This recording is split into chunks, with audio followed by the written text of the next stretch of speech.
the Shacklemen. Oh. For safety reasons, do not try to copy anything which appears on the following program. All activities on Don't Try This at Home are carried out under highly controlled conditions and should not be attempted by viewers. Welcome to Coxie's Picks, and this is Challenge 10. This is the stupid, dangerous one. So, if you haven't done Challenge 1 to 9 yet, nip back, do those challenges, then come and have a look at this one.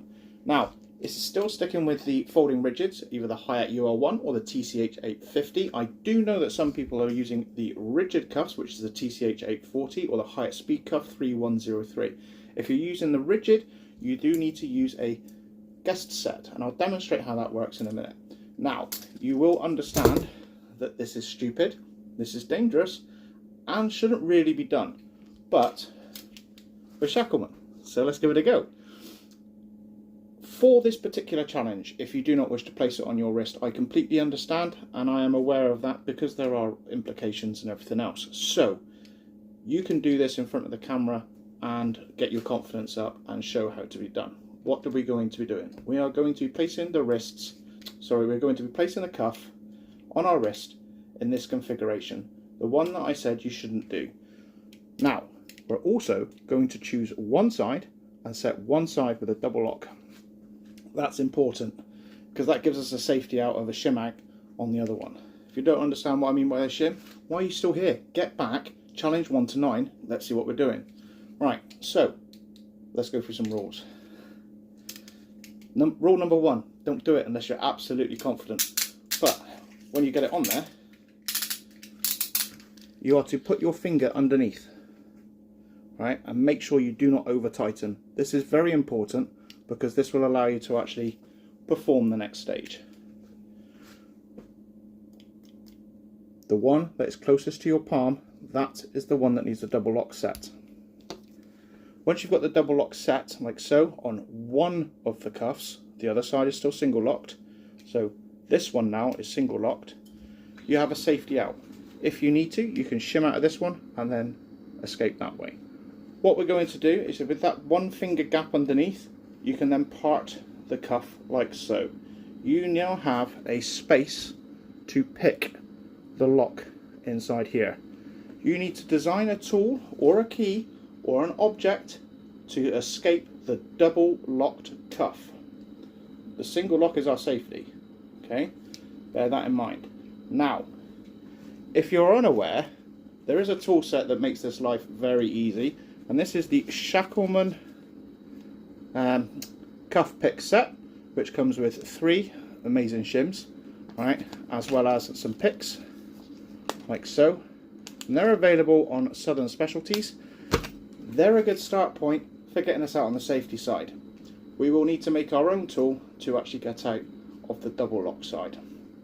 Now, what I did say is that if you have a set of rigid cuffs, you're going to need a set of stunt cuffs as well. And this is because we're going to do exactly the same sort of process. Right, so you need to have it so that it's keyholes up on your arm, like so, with a 1 finger gap underneath, like that. This one is then going to have the double lock set, like